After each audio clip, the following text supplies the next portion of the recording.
Assalamualaikum warahmatullahi wabarakatuh. Salam sejahtera untuk kita semua. Om Swastiastu, Namo Buddhaya, salam kebajikan. Tentunya pada malam kali ini ketemu lagi dengan kami di podcast Sapu Jagat Institute bersama pemuda membangun bangsa. Pada malam kali ini tentunya perkenalkan nama saya Kurniawan Bintoko. Saya di sini sebagai host pada podcast pada kesempatan kali ini. Tentunya saya tidak sendiri, ada di sebelah saya. Selamat malam Mas Heru Sunarko ya. Sugeng Riyadi Mas Heru. Riyadi ya, sama-sama mohon maaf lahir batin. Tentunya di suasana lebaran ini kita kembali kepada fitri, kembali kepada fitrah, kembali kepada rasa kesucian. Tentunya seperti itu harapannya, dan memberikan suatu kebaikan tentunya. Betul gitu Mas Heru ya? Betul. Oke. Nah, di sini yang akan menemani pada malam kali ini Mas Heru, tentunya beliau adalah seorang aktivis dalam ranah pendidikan dan juga penulis buku yang luar biasa. Beliau masih muda, masih 25 tahunan ya, tapi dengan karya-karya beliau yang sudah nyata dan bisa dirasakan oleh khalayak luas tentunya. Oke, gimana kabar Mas Heru? Alhamdulillah Mas ya. Oke. Siang sendiri gimana kabarnya? Alhamdulillah luar biasa. Kali ini saya ditemani oleh tokoh yang luar biasa. Kesibukannya Mas Heru, saya sempat dengar juga Mas Heru ini aktif dalam menulis buku. Bolehlah kita sama teman-teman setiap podcast Sapu Jagat ini bisa share gimana ini sampai menjadi penulis buku tentunya.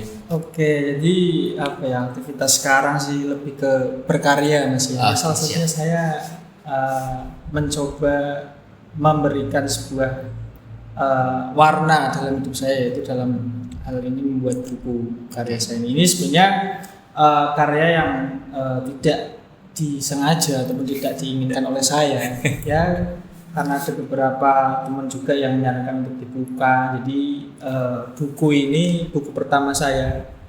Ini judulnya Pesan Dalam Botol. Catat teman-teman, Pesan Dalam Botol. Ini merupakan kumpulan artikel, cerpen dan puisi yang saya buat ini dari tahun 2021 waktu itu sampai 2024 awal. Jadi saya rutin untuk menulis di blog saya portalplus62.blogspot.com. Itu saya tulis rutin tiap bulan dan terkumpullah dan selesai saya susun. Sebenarnya saya tidak ada niatan untuk menjadi penulis Mas ya. Jadi istilahnya ini karena saya sendiri bukan pinter dalam menulis, saya tidak pinter di situ, saya juga tidak ahli dalam bahasa. Jadi ya ini murni menulis bebas. Jadi karangan saya ini semoga nanti bisa bermanfaat. Pun di sini saya tidak menjual buku saya ini. Jadi hanya sekedar memperkenalkan, silakan yang mau beli, nggak saya tapi ke penerbit. Dan saya sendiri sesuai dengan judul buku ini. Jadi Pesan Dalam Botol ini harapannya dapat menemukan pembacanya. Oke, luar biasa. Lagi bisa ya Pesan Dalam Botol. Bisa langsung ketika misal minat bisa langsung penerbit ya Mas Heru ya. Oke, baik itu offline maupun online bisa diakses. Luar biasa.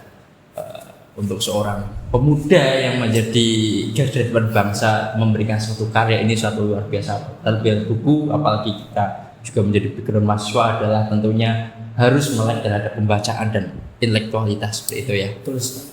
Oke, tadi kayaknya ada hal yang memang harus kita bicarakan lebih intens ini kepada Mas Heru selaku aktivis dalam ranah pendidikan ya, dengan pengalaman beliau tentunya melihat fenomena hari ini tentunya seperti itu, apalagi dengan kondusinya, terus dengan karakter seorang pada kali ini yang saya pernah membaca ada yang namanya generasi strawberry gitu. Ya, betul ya. Tentunya ini menelisik dan unik gitu. Apa sebenarnya menjadi generasi strawberry itu, generasi strawberry yang seperti apa? Nah, kita langsung bisa ngobrol aja dengan Mas Heru. Apa sih sebenarnya yang menjadi generasi strawberry itu yang seperti apa? Mungkin dengan rokok dulu nggak apa Mas Heru? Oke, siap. Oke. Saya juga merokok. Oke. Iya, jadi apa ya tadi Mas Ian, memang kita memahami bersama ya bahwa sekarang itu muncul istilah yang namanya generasi strawberry Mas ya. Di generasi sekarang ini mengalami sebuah identitas ataupun label ya, bahwasanya generasi sekarang itu ringkih, mentalnya mudah goyah ya. Apalagi kita melihat di lingkungan kita sendiri, itu banyak sekali orang-orang muda ya, khususnya di mahasiswa itu juga ada berita bunuh diri. Oke. Nah itu hal-hal yang kemudian kita bisa lihat generasi sekarang ini kenapa sih? Nah, menurut Prof. Renat Kasali, kalau teman-teman tahu, itu beliau mengatakan bahwasanya generasi strawberry itu adalah generasi yang sebenarnya itu kreatif luar biasa, tapi mereka ataupun bisa jadi kita itu ringkih dalam hal mental, gampang goyah ya. Kemudian mental health mereka kadang sering kita dengar istilah-istilah mental health. Yeah. Jadi sedikit-sedikit marah, sedikit emosi. Itu apa ya, membuat semacam apa ya istilahnya dilema kita, apakah kita ya seumuran kita ini Mas Ian ataupun saya sendiri itu masuk dalam generasi ini ataupun generasi muda di bawah saya ataupun yang lain ini merasakan atau tidak. Karena kita pahami dari beberapa berita yang beredar, beberapa isu tentang generasi strawberry itu sendiri, ternyata memang apakah benar? Nah itu perlu kita telisik karena memang generasi strawberry ini kalau kita lihat sekarang ini kan memang kreatif, generasi sekarang kan kreatif. Apalagi dimanfaatkan ataupun bisa memanfaatkan teknologi untuk zaman sekarang yang semakin maju, itu membuat mereka ataupun kita sendiri itu mudah untuk membuat karya, membuat ya istilahnya bisa mencetak sebuah kreativitas. Ya kan, tentunya dalam penunjangan itu kita dapat memobilisasi apapun yang melalui teknologi. Apakah Mas Ian sendiri merasakan atau tidak inspirasi ataupun adanya teknologi? Memang ketika bicara soal generasi strawberry atau Gen Z ya pada kali ini ada dua sisi yang juga tadi Mas Heru juga sampaikan. Satu sisi bagaimana lemah dalam mental dan juga satu sisi dia melek dalam teknologi. Nah, khususnya ketika dalam penyikapannya ataupun dalam tantangannya per hari ini, bagaimana mengkombin hal itu? Karena saya pernah baca setiap generasi itu pasti mempunyai karakteristik. Contoh ketika bicara soal generasi X sebelum milenial, itu generasi yang masih dalam aura-aura semangat perjuangan karena memang medannya seperti itu ya. Terus generasi milenial sudah dikenakan dengan teknologi dan Gen Z ini sejak lahir pun sudah kenal dengan teknologi. Lalu bagaimana mengfilter itu ataupun ketika bicara soal weakness-nya itu bisa menjadi opportunity gitu, menjadi peluang untuk generation which ini. Mungkin juga teman-teman yang nantinya menonton podcast kali ini juga kebanyakan dari Gen Z Mas Heru, seperti itu. Bagaimana itu caranya atau opportunity-nya lah bagi Gen strawberry? Kita mungkin mulai dari tantangan terlebih dahulu yang dialami kemudian oleh generasi-generasi sekarang ini menurut saya pribadi. Jadi karena memang yang menjadi tantangan fokus dari masa sekarang pun era sekarang ini adalah mental. Jadi mental atau kesehatan mental ini sendiri harus benar-benar dipacu ataupun didorong ataupun digenjot oleh kita semua, orang-orang muda terutama. Dulu kita lahir ataupun ceplok orang-orang dulu bahasanya, kemudian beranjak sampai dewasa itu kan tidak ada teknologi Mas ya. Betul. Bagaimana kemudian berangkat kemana, pasar, ke luar kota, keluar daerah, ataupun pergi sekolah, itu kan mereka jalan kaki karena tidak ada teknologi, tidak ada kendaraan dan sebagainya. Nah untuk sekarang ini kan semuanya serba mudah. bahkan ketika pembelajaran bisa dari gitu kan. Itu kan contoh di sekolah. Mau rebahan cuma bisa online gitu kan, rebahan Itu kan online dapat makan gitu. Apa-apa serba mudah. Ya. Jadi daya juangnya itu sekarang itu rendah. Nah maka dari itu bisa kita lihat contoh saja untuk kita untuk pergi ke pasar kan nggak perlu lagi sebenarnya, sudah bisa online misalnya. Ya, beli apa ke toko nggak perlu lagi, ke mall-mall besar nggak perlu lagi. Bahkan sekarang kan ada isunya ya katanya banyak mall yang kemudian tutup ataupun harus berinovasi. Ini kan hal-hal yang kemudian perlu difikirkan. Kemudian ada lagi berkaitan dengan adanya teknologi seperti antar jemput barang ataupun ojek. Kan perusahaan ataupun Uber ya, kalau kita lihat taksi itu kan sudah lama dan ojek pangkalan ataupun yang lain itu kan mereka kan sekarang tersaingi. Iya betul. Nah ini kan menjadi tantangan-tantangan yang kemudian perlu kita pahami bersama bahwa ini mental dan kemudian kecanggihan teknologi itu perlu kita combine tadi. Ini kira-kira kita mendapatkan peluangnya itu bagaimana melihat tantangannya. Nah tadi berkaitan dengan mental juga apa ya istilahnya, kalau kita sekarang kan karena teknologi kita bisa lihat lagi-lagi update story, lagi apa gitu. Ya, punya masalah apa? Langsung story gitu kan. Mudah terpecah belah, mudah terkirim isu yang kemudian kita nggak literatur ataupun tidak memakai kemampuan kita berliterasi ya. Ini kan juga penting untuk generasi-generasi muda. Nah, dalam hal generasi strawberry ini memang perlu untuk kemudian menyadari diri sendiri, misalnya melihat tantangan ini. Gimana sih kemudian kita meletakkan ataupun standing position diri kita sendiri itu memahami hal-hal yang sekarang ini terjadi di era kompetisi kan sekarang. Kalau kita lihat oke lah kita kebutuhan ataupun kita memiliki kreativitas yang luar biasa, tapi ketika kita anjlok, nah ini yang bahaya. Juang. Sorry. Ada satu hal yang menarik ketika tadi bicara soal generasi strawberry adalah generasi yang memang sejak lahir itu dimudahkan dengan teknologi seperti itu kan, dikenalkan dengan teknologi apa saja mudah, tinggal di rumah, tinggal pegang HP, ketika butuh makannya datang sendiri seperti itu yang secara tidak langsung membentuk mental daya juang seperti itu. Nah ketika saya ambil dari Mas Heru ini merefleksikan diri, langkah yang tepatnya seperti apa? Ketika memang pada pondasinya ketika ada, kalau jangan biasa kan tumbuh kembang anak gitu ya, tumbuh kembang anak dari umur 1 sampai 7 tahun punya karakteristik kan membentuknya dari situ. Nah, bagaimana cara merefleksikan diri ketika memang dari sejak dini, dari awal mereka kecil gitu sudah dimudahkan? Ini kan pasti ada satu hal yang memang ekstra Mas, ya kan? Ya, bagaimana menanggapi hal demikian? Ya, dari istilahnya menanggapi hal itu Mas ya. Jadi menurut saya pribadi ini perlu formula khusus ataupun formula baru. Karena bagaimanapun cara yang dulu belum tentu bisa diterapkan di masa sekarang.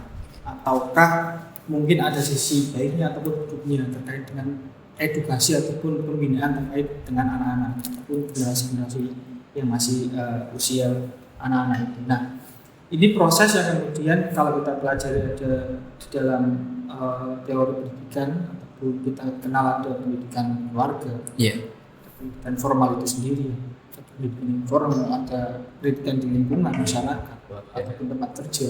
Nah, ini kan perlu dipikirkan. Dimana kemudian orang tua pun juga bisa mendidik mereka dengan benar. Itu satu. Saya tak. Oke, siap. Sudah. Ya, rokok mati. Santai saja di sini. Nah, di keluarga ini perlu penanganan khusus menurut saya pribadi. Karena apa? Kadang karena juga orang tuanya sekarang juga masih muda kan? Iya, betul. Ini kadang istilahnya untuk anak-anak itu seperti dijadikan seperti ratu dan raja. Benar enggak? Oke, ya dengan kemudahan-kemudahan. Nah itu apa-apa diserba mudahkan dan lain sebagainya itu kan kita tidak tahu ketika anak-anak itu nanti ke depan bagaimana, tidak dihadapkan dengan realitas. Oh ingin ini dibelikan, ingin itu dibelikan. Nggak kemudian memahami ini biarkan anak-anak ini mengalami yang namanya pergulatan batin ataupun emosi, bagaimana kemudian anak-anak belajar untuk mengatasi sebuah problem dari kecil, ya kan? Iya. Walaupun kita tahu bahwa masa anak-anak itu mereka masih dunianya fantasi, tapi kan hal itu perlu diajarkan. Oke. Kita tahu di lingkungan kita juga kan ada usia saya kurang tahu kelas berapa SD, dia meninggal bunuh diri. Oke, ya. Tahu kan? Ya. Anak Kita kelas nggak 5 tahu SD daerah ya. mana? Iya. Nanti cek aja di berita ada. Itu bunuh diri gara-gara HP-nya disita misalnya. Sama orang Ironi tua. gitu.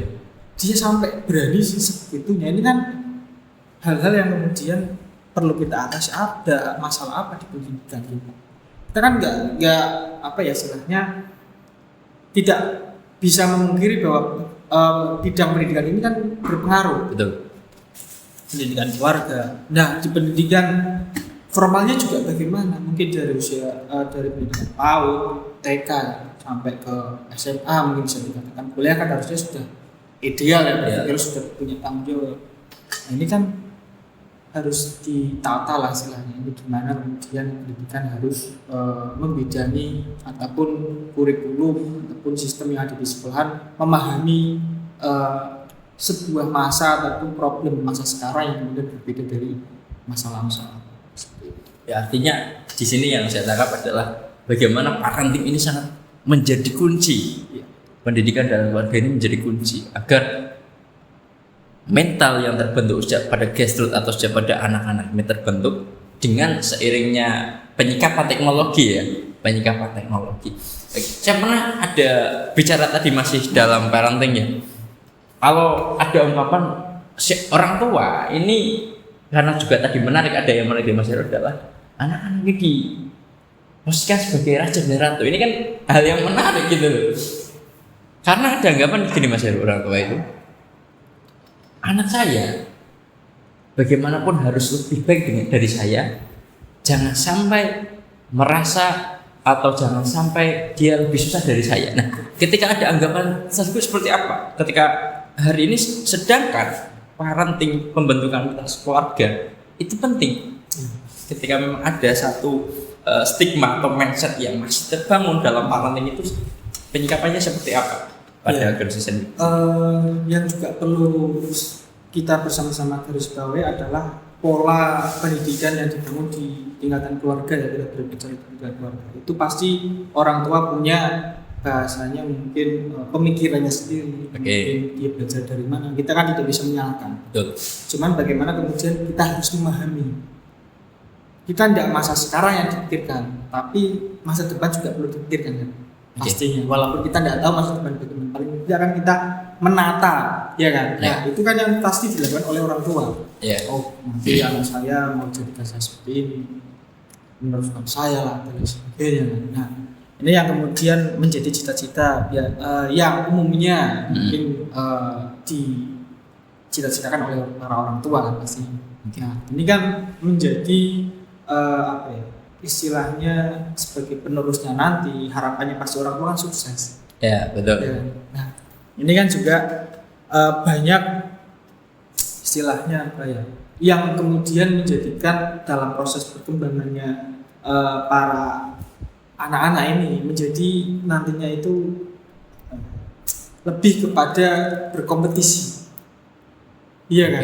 Nah, bahasa sukses itu kan apa umumnya orang tua? Punya uang banyak kan? Iya, punya mobil, punya rumah, ya itu kan. Suksesnya kan pasti ke situ. Nah, di dalam ranah itu kan pasti ada kompetisi. Betul. Oh, anak saya ini nanti misalkan pengen jadi polisi, kan itu kompetisi. Jadi apa PNS, misalnya ASN, itu kan kompetisi semua Mas ya. Betul. Sedangkan tidak semua kemudian kehidupan itu harus berkompetisi. Bisa saja kolaborasi. Nah, yang harus tentunya kan dikolaborasi. Iya. Terutama kan ada kebijakan pemerintah yang harus kemudian membantu. Karena kita tidak bisa berdiri, apa yang kemudian kita tata sebagai orang tua itu tidak semuanya bisa berjalan lurus. Kan ada anak yang kemudian tidak mau jadi ini. Iya. Itu kemudian kita bagaimana refleksi, kita harus memahami ternyata anak saya tidak di bidang ini. Punya passion sendiri tentunya ya. Itu yang kemudian perlu orang tua kemudian memberikan wadah ataupun membina mereka, mementor lah istilahnya, ya, memfasilitasi juga fasilitator anak saya ternyata mahirnya di sini, oh ya berarti ini mungkin menjadi nantinya menjadi apa ya, Ya contoh menjadi musisi gitu. Kompetensi yang kemudian tidak harus saya sarjana guru, Ya. masih proses S2 saya juga sama di guru. Tapi apakah saya nantinya harus jadi guru? Kan tidak juga. Saya juga sekarang berkarya di bidang lain, penulisan, dan saya juga mempunyai usaha. Ini kan tidak harus pasti. Nah ini yang kemudian perlu dipahami oleh para orang tua. Artinya juga pembentukan mental ini sangat luar biasa penting bagi generasi-generasi strawberry yang hari ini yang sejak dini pun sudah dimanjakan dengan teknologi yang ada gitu. Artinya kuncinya adalah bagaimana orang tua ini bisa mengerti anaknya, bagaimana passionnya, bagaimana cara mendidiknya, tentunya ini menjadi satu kunci bagaimana agar hiruk pikuk kecanggihan teknologi tidak salah paham dan lain sebagainya. Nah, tadi menarik bahwasanya hari ini kita tidak bisa membendung arus digitalisasi teknologi ya. Saya pernah mendengar adalah arus globalisasi adalah suatu keniscayaan, mau tidak mau kita akan menghadapi semuanya. Nah, tadi sudah menemukan bagaimana hal yang memang menjadi fondasi utama di parenting. Lalu peluang dalam generasi sandwich ini yang memang punya mental health yang kadang berubah-ubah, terus juga punya dia aspek kreatif tersendiri dengan teknologi yang sejak dini lahir. Lalu peluang yang memang ini menarik dan juga memang bisa digali untuk para generasi sandwich itu apa biasanya Mas? Dalam hal apa saja ini? Oke, jadi tadi ya, saya mau lanjut dulu setelah pendidikan di keluarga, kita juga perlu memahami pendidikan di sekolah. Dan formalnya juga. Nah, di pendidikan formal saya juga percaya apa yang kemudian dilakukan oleh pemerintah sekarang melalui kurikulum baru dan sebagainya, kebijakan baru, yang pasti itu demi kemaslahatan pendidikan di Indonesia. Saya pastikan itu positif. Cuman saya tidak mau berpikir negatifnya, karena apapun itu kebijakan dari pemerintah pasti ada sisi positifnya untuk keberlangsungan pendidikan yang baik di Indonesia. Tidak mungkin pemerintah pusat itu memberikan kebijakan yang rasanya abal-abal ataupun proyek ataupun hal-hal yang negatif lain. Kita perlu percaya itu dan kita perlu membantu menyongsong apa kebijakan yang ada di pemerintah. Saya pastikan itu. Adapun kritik-kritik dari itu menjadi kritik untuk pribadi pendidik nantinya. Karena apapun pendidikan yang ada di formal ini kan sekolah yang paling dekat, guru terutama. Nah, ini bagaimana kemudian guru harus selalu menaikkan kompetensinya, menaikkan keilmuannya, pengalamannya, pengetahuannya. Karena ini juga sudah berkembang, apapun harus juga ikut berkembang kompetensi dari gurunya. Nah, kemudian di lingkungan masyarakat juga sama. Jangan sampai kemudian di sekolah ataupun di keluarga anak-anak kita dididik untuk jujur, kemudian baik, sopan, santun dan sebagainya. Cuman ketika anak-anak terjun di masyarakat malah memberikan contoh yang berbeda. Contoh saja mungkin kita garis besarkan masalah korupsi misalnya umum kan. Nah, korupsi ini kan hal-hal yang kemudian anak-anak bisa tiru nantinya.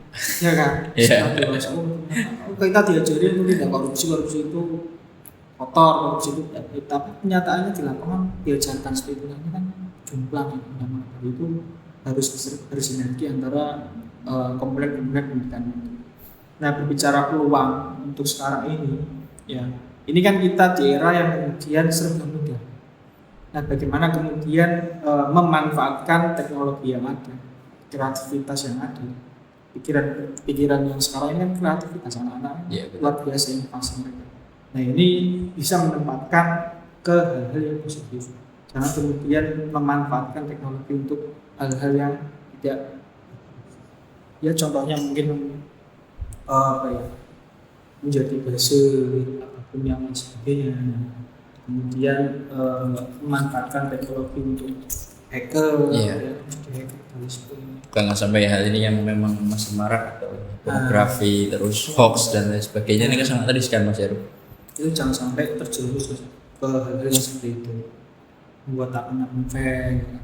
Nah itu perlu dihilangkan. Itu hanya di bidang teknologi saja, kita kan nggak Iya. tahu yang lain. Ini apa? Nah kita manfaatkan era sekarang, kecanggihan teknologi sekarang. Contoh misal saja anak-anak ataupun generasi setelah mereka lulus sampai kuliah misalnya, dia punya program apa sekarang ini kan serba mudah. Contoh saya punya buku ataupun Mas Ian punya usaha apa, ini kan sekarang kita tinggal posting kan, masyarakat seluruh Indonesia bisa lihat. Oke, betul. Itu kan kita bisa manfaatkan. Kita ngajar misalkan, saya ngajar nih, saya ngajar di ruang kelas saja, ini kan yang lihat cuma anak-anak, tapi ketika kita posting, kita rekam dulu kan, kita posting pembelajaran kita yang baik, ini kan masyarakat luas kan bisa lihat. Oke, luar biasanya akses ya. Akses ini sekarang sedang. Nah ini yang kemudian harus dimanfaatkan oleh generasi sekarang. Lewat kreativitas itu bisa ditampung, kemudian bisa diakses ke lewat teknologi. Artinya satu hal yang memang kita sorot di sini dan juga kita perhatikan adalah mau atau tidak kan seperti itu ya. Bagaimana upgrading diri ini mau atau tidak seperti itu. Lagi-lagi kembali ke mental nih. Jadi ya kan strawberry itu kan identik buahnya kan segar. Ya, Mentah, tapi kan ketika dia diinjek kan langsung betul. hancur kan. Nah, ini jangan sampai seperti itu. Bagaimana kemudian strawberry, dipetik, dan lagi itu dipetik, dikemas dengan baik, ya kan biasanya dijual-jual. Gitu. Terus dengan kreativitas dan memanfaatkan teknologi sebaik mungkin. Tentunya di sini hal yang memang kita harus pahami betul adalah bagaimana pendidikan ini menjadi puncak utama, bagaimana tidak hanya pada formal ya, tapi pada keluarga dan juga masyarakat ini saling sinergi. Artinya apalagi yang di pergulatan di negara kita dalam menuju Indonesia Emas, tentunya kita siapkan SDM-nya seperti itu ya. Dan juga yang terpenting adalah mau atau tidak untuk mengupgrade diri ya, seperti itu. Harus mau. harus mau. Seperti saya sendiri itu harus selalu upgrade. Jangan mudah tergoyah. Jangan sedikit-sedikit ngambek, sedikit emosi. Jangan. Karena kita harus paham Mas, bahwasanya ada orang yang kemudian menyakiti hati kita ataupun sesuatu kehendak yang tidak sesuai rencana kita. Mungkin itu satu adalah hal-hal menuju proses ataupun itu jalan menuju tujuan yang hendak kita capai. Kita harus melewati itu. Lalu ini mungkin bisa menjadi sebagian adalah gimana sih refleksi kita dan juga untuk meneguhkan hati kita ya sebagai Gen Z di sini agar mau berkompetensi dan juga mau berkolaborasi tentunya di masa yang akan datang ya, akan menjadi yang menjadi stroberi yang memang segar dan juga bermanfaat seperti itu, bukan menjadi stroberi atau buah stroberi yang nyatanya busuk dan tidak laku di pasaran seperti itu. Apa ya menjadi mungkin masukan dorongan atau kepada halayak luas ini masih menjadi refleksi kita bersama lah. Ya, dari saya mungkin Mas Yan. Jadi kita benar-benar perlu banyak belajar. Mungkin satu perlu banyak belajar karena belajar ini menjadi kunci. Baca buku lah ini. Itu penting. Bagaimana menjadi kita bisa membuka cakrawala kita selebar-lebarnya. Ya, kita bisa melihat fenomena-fenomena yang ada di buku. Mungkin dari orang dan yang lain itu kita perlu belajar dari situ. Karena bagaimanapun identitas kita jangan sampai hilang. Identitas masyarakat Indonesia tentunya, ya, generasi-generasi kita sekarang ini jangan sampai hilang. Nah, budaya-budaya kita juga perlu kita kawal bangsa kita. Dan tentunya saya pribadi menginginkan dia di era nanti ya kita akan mengalami yang namanya bonus demografi, kemudian mental dari para pemuda, ya, anak-anak ya, kita sekarang ini itu kita benar-benar tata lah. Ya, walaupun kita ini kan anak tanah air, ya. Betul. Kemudian harus kembali memperbaiki ataupun memperindah negara kita, tanah air kita sendiri gitu ya. Terus Oke, satu hal yang memang menjadi nilai value pada malam ini adalah jangan sampai kita bosan, jangan sampai kita menyerah untuk upgrade diri tentunya. Tapi yang disampaikan oleh Mas Heru jangan terus berhenti, jangan berhenti, kita belajar. Mungkin itu ya. Kalau dari saya terakhir mungkin saya dikutip dari tokoh nasional dari Mahmud Junaidi yang beliau mengatakan teguh pada prinsip, setia pada proses. Ya, artinya hidup adalah sebuah perjalanan tentunya dan lika-likunya sangat luar biasa. Tidak hanya sebagai sebuah jalan tol, tapi ada karang, ada angin hujan yang akan dilalui tentunya apalagi setiap apalagi gen stroberi pada kali ini. Begitu saja pada pertemuan kali ini. Terima kasih untuk Mas Heru yang sudah hadir di tengah-tengah kita. Itu yang dapat kami hadirkan pada malam kali ini. Tetap nantikan tentunya podcast Sapu Jagat untuk berikutnya. Mas Heru, terima kasih sudah hadir di tengah-tengah kita pada malam kali ini. Semoga kita tetap sehat, tetap semangat, kita kawal pemuda-pemuda penerus bangsa yang akan datang. Terima kasih Mas Heru. Oke, itu saja. Tentunya luar biasa pada malam kali ini. Saya sebagai host juga menyampaikan mohon maaf apabila ada tutur kata yang memang kurang berkenan. Sampai ketemu lagi di podcast selanjutnya di Sapu Jagat Institute bersama pemuda membangun bangsa. Oke. Saya akhiri. Wassalamualaikum warahmatullahi wabarakatuh.